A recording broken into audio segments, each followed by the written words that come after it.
কোন কবর, কোন মাজারে কোন আল্লাহর ওলি থাকতে পারেন। আমরা সে আল্লাহর ওলি, আল্লাহ নেককার বান্দা, তিনি ভালো কাজ যেগুলো জীবদ্দশা করেছেন সেগুলো আমরা করব, কিন্তু আমরা তার কাছে সাহায্য চাইবো না।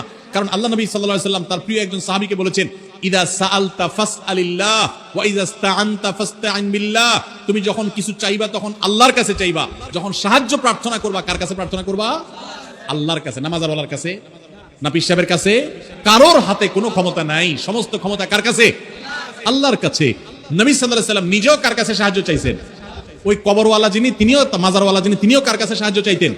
আল্লাহর কাছে। অতএব তার কাছে আপনি সাহায্য চাইলে এটা আল্লাহর জমিনের সবচেয়ে বড় অপরাধ। ইন্না শিরকা লাযুলমুন আযীম। শিরক আল্লাহর কাছে সবচেয়ে বড় পাপ। আপনি অন্য কোনো পাপ করলে এত বড় পাপিষ্ট হবেন না। আমাদের গ্রামের মানুষ শিরক বিদআত বিশ্বাস করে, তাই এই বিষয় নিয়ে একটু আলোচনা করেন। এই বিষয়ে আলোচনা তো আর এখন আর করার সুযোগ নাই, আমরা তো আলোচনা শেষ করেছি। তারপরও আমি সংক্ষেপে একটু বলতে চাই, আখিরাতে আমরা সবাই আল্লাহর কাছে নাজাত চাই কি চাই না ভাই? যদি আল্লাহর কাছে নাজাত এবং মুক্তি চাই, কিয়ামতের দিন যদি আল্লাহ বলেন, বান্দা তুমি সারা জীবন যা করে আসছো না আসছো, তোমার ভালো মন্দ সব স্টাডি করার পর, অ্যানালাইসিস করার পর তোমাকে জান্নাতি ঘোষণা করা হলো, তোমাকে জাহান্নাম থেকে মুক্ত এটা ঘোষণা করা হলো, পরোয়ানা দেওয়া হলো। এই সুসংবাদ যেদিন মানুষ শুনবে, এটা হবে তার জীবনের সবচেয়ে বড় সুসংবাদ, ঠিক না ভাই? ঠিক। এই সুসংবাদটা কে পাবে? যেই লোকের ভিতরে শিরিক মুক্ত ঈমান থাকবে আর বেদাত মুক্ত আমল থাকবে। কি থাকবে ভাই? আল্লাহর কাছে নাজাত পেতে হলে দুইটা জিনিস লাগবে। কয়টা জিনিস?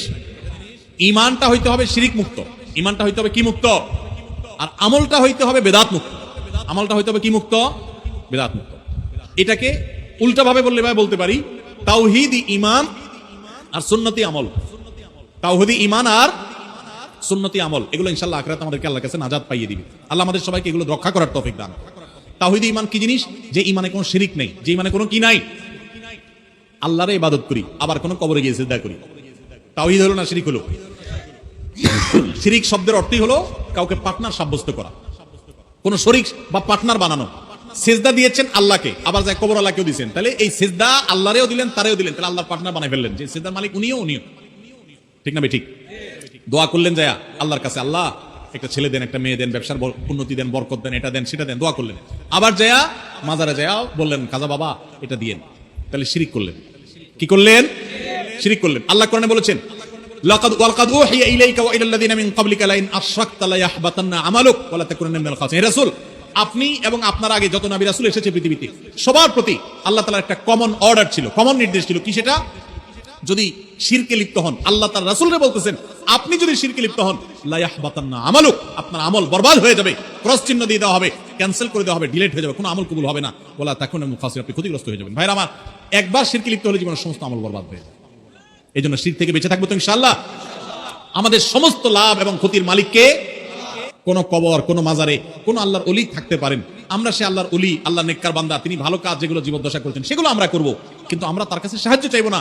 কারণ আল্লাহ নবী সাল্লাল্লাহু আলাইহি ওয়াসাল্লাম তার প্রিয় একজন সাহাবীকে বলেছেন, ইদা সাআলতা ফাসআলিল্লাহ ওয়া ইযা ইসতাআনতা ফাসতাইন বিল্লাহ।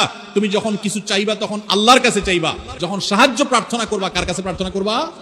আল্লাহর কাছে। না মাজারওয়ালার কাছে, না পীর সাহেবের কাছে। কারোর হাতে কোনো ক্ষমতা নাই, সমস্ত ক্ষমতা কার কাছে? আল্লাহর কাছে। নবী সাল্লাল্লাহু আলাইহি ওয়াসাল্লাম নিজেও কার কাছে সাহায্য চাইছেন?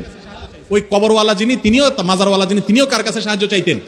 আল্লাহর কাছে। অতএব তার কাছে আপনি সাহায্য চাইলে এটা আল্লাহর জমিনের সবচেয়ে বড় অপরাধ। ইন্না শিরকা লাযুলমুন আযীম। শিরক আল্লাহর কাছে সবচেয়ে বড় পাপ। আপনি অন্য কোনো পাপ করলে এত বড় পাপিষ্ট হবেন না। আল্লাহ বলেছেন, ইন্নাল্লাহা লা ইয়াগফিরু আন ইউশরাকা বিহি ওয়া ইয়াগফিরু মা দুনা যালিকা লিমান ইয়াশা। আল্লাহর সঙ্গে শিরক করলে আল্লাহ মাফ করবেন না, অন্য কোনো পাপ করলে আল্লাহ মাফ করতে পারেন। এজন্য শিরক থেকে বেঁচে থাকবো তো ইনশাআল্লাহ। আল্লাহ আমাদের সবাইকে শিরক থেকে বেঁচে থাকার তৌফিক দান করুন। আমাদের যে সমস্ত ভাই বোনরা না বুঝে সন্তানের জন্য, সংসারের উন্নতির জন্য, স্বামী স্ত্রী মনোমালিন্য দূর করার জন্য, দাম্পত্য জীবনের সুখ শান্তির জন্য, ছেলে মেয়ের বিয়ে শাদীর জন্য, বিদেশ বিরাজ্যে যাওয়ার জন্য, ব্যবসার উন্নতির জন্য, নানান উদ্দেশ্যে যারা বিভিন্ন মাজারে, কবরে মানত করেন, সেখানে যান, তারা শিরকে লিপ্ত হয়ে ঈমান নষ্ট করছেন, বরবাদ করছেন। আল্লাহ তাআলা আমাদের সবাইকে সে ভুল থেকে ফিরে আসার তৌফিক দান। আমাদের সমস্ত চাওয়াগুলো একমাত্র নিবেদন করব কার কাছে? আল্লাহ বলেছেন, উদউনি আস্তাজিব লাকুম। তোমরা আমার কাছে দোয়া করো, আমি কবুল। আল্লাহ ওয়াদা করেছেন। আল্লাহ কি করবেন? আল্লাহ বলেন নাই তোমাদের যাদের দোয়া করা দরকার তোমরা সবাই মাজারে যাও, বলছেন আল্লাহ। আল্লাহ আমাদেরকে শিরক থেকে বেঁচে থাকার তৌফিক দান করুন। আর ভাই, সমস্ত আমলগুলো হবে নবীজির পদ্ধতি অনুযায়ী। কার পদ্ধতি অনুযায়ী? মন গড়া পদ্ধতি যদি বানাই নেই ইবাদতের জন্য, সেটার নাম বিদআত হবে। আর বিদআত সম্পর্কে নবীজি বলেছেন, বিদআত, সকল বিদআতই হলো ভ্রষ্টতা, আর সকল ভ্রষ্টতা গোমরাহির ঠিকানা হলো জাহান্নাম। এজন্য আমাদের আখিরাতে নাজাতের জন্য ঈমানটা হইতে হবে শিরিক মুক্ত, আমলটা হইতে হবে বেদাত মুক্ত। ঈমানটা হইতে হবে তাওহীদি ঈমান, আর আমলটা হইতে হবে সুন্নতি আমল। তাহলে ইনশাআল্লাহ আল্লাহর কাছে নাজাত পাওয়া যাবে। আল্লাহ আমাদের সবাইকে আমলের তৌফিক দান করুন।